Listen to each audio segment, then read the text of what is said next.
Bonjour, aujourd'hui le totem du loup. C'est un roman semi-autobiographique de Yang Rong, publié pour la première fois en 2004.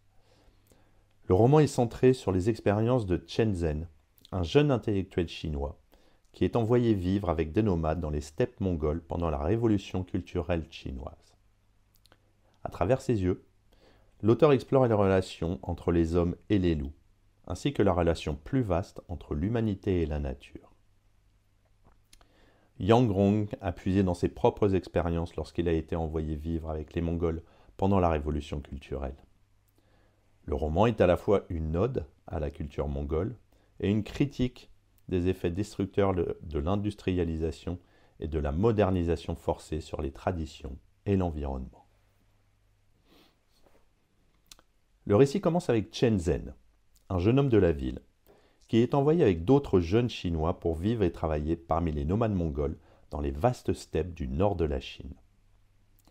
Le gouvernement chinois avait envoyé des milliers de jeunes citadins en Mongolie intérieure dans le cadre de la campagne visant à rééduquer les intellectuels à travers des travaux physiques et une vie rurale austère.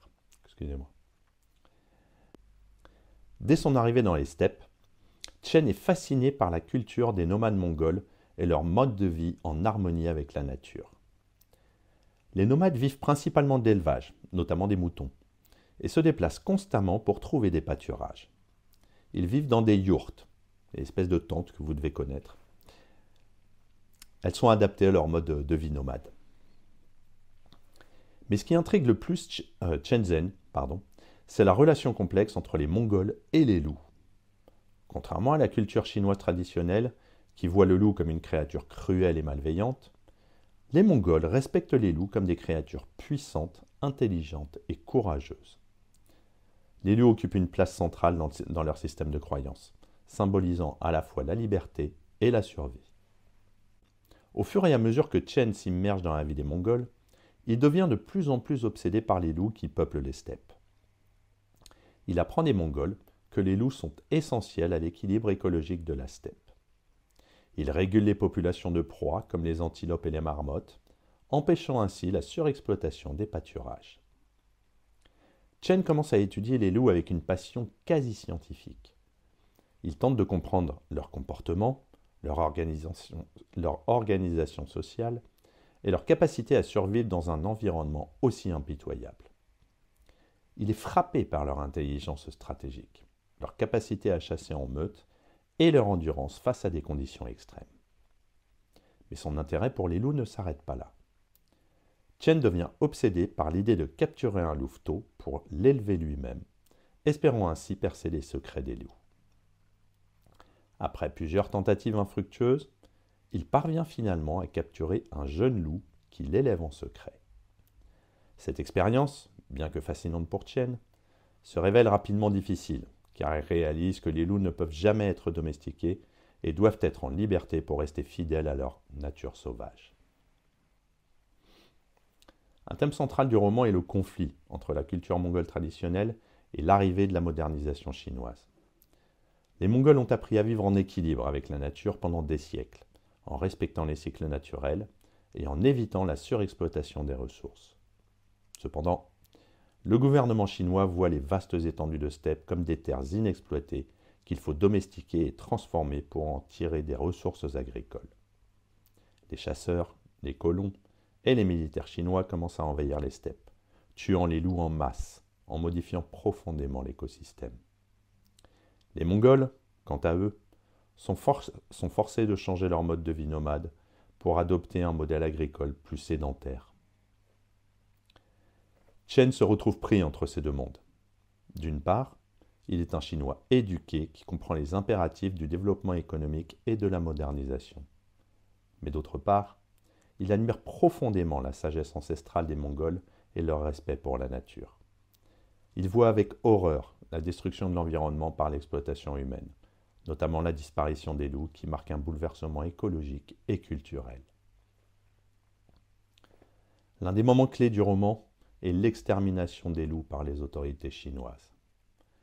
Craignant que les loups ne représentent une menace pour l'élevage et le développement agricole, les autorités organisent des campagnes de chasse massives pour éradiquer tous les loups des steppes. Chen assiste impuissant à cette destruction. Il comprend que la disparition des loups entraînera un déséquilibre écologique majeur, car sans les loups pour réguler les populations d'herbivores, les pâturages seront rapidement dégradés et les nomades perdront leur mode de vie. C'est une véritable catastrophe environnementale, mais aussi culturelle. L'éradication des loups symbolise également la disparition des valeurs et des traditions mongoles, remplacées par un modèle de développement économique imposé par le gouvernement chinois. Les Mongols sont contraints de se conformer à un mode de vie sédentaire, perdant ainsi leur identité culturelle. Tout au long du roman, Chen médite sur les leçons qu'il a apprises des loups et des Mongols. Il en vient à voir les loups comme des symboles de liberté et de résilience, mais aussi comme des modèles de survie et de stratégie. Le loup devient pour lui un totem, une figure spirituelle qui incarne l'harmonie avec la nature et la capacité à s'adapter aux environnements les plus hostiles. Il compare les loups aux humains, notamment aux Han, H-A-N, chinois, et se demande si la culture Han pourrait apprendre quelque chose des loups pour survivre aux défis modernes. Pour Chen, les loups représentent une force intérieure que les humains ont perdue, en devenant trop dépendants de la technologie et des structures sociales complexes. Le livre pose également des questions profondes sur la relation entre l'homme et la nature. Chen réalise que les humains ne sont qu'une partie d'un écosystème plus vaste et que toute tentative de domestiquer ou de contrôler la nature finit par entraîner des conséquences imprévisibles et destructrices. Dans les dernières pages du livre, Chen doit faire face à la dure réalité. L'extermination des loups a détruit non seulement l'équilibre écologique des steppes, mais aussi une partie de lui-même. Il se sent déconnecté à la fois de la modernité et de la nature sauvage qu'il a appris à aimer et à respecter. Le roman se termine sur une note mélancolique, soulignant la perte irréversible des traditions mongoles et des loups. Chen, tout comme les Mongols, est témoin d'une transition douloureuse, vers un monde où la modernisation et l'industrialisation prennent le pas sur la nature et les anciennes croyances.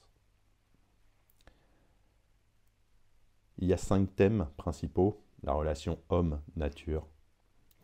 Le roman explore la manière dont les humains interagissent avec la nature et les conséquences des tentatives de domination et de destruction des écosystèmes.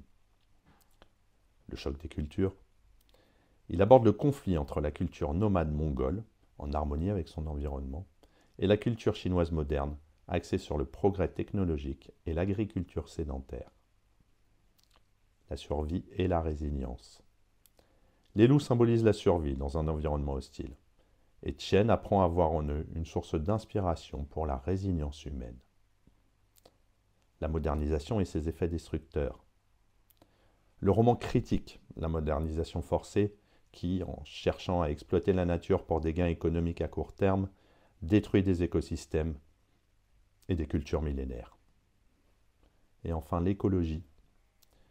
Le livre est un appel à la protection de l'environnement et à une meilleure compréhension de l'équilibre délicat qui existe dans la nature.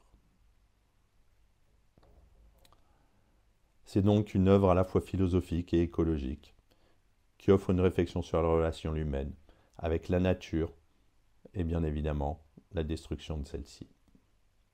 À bientôt!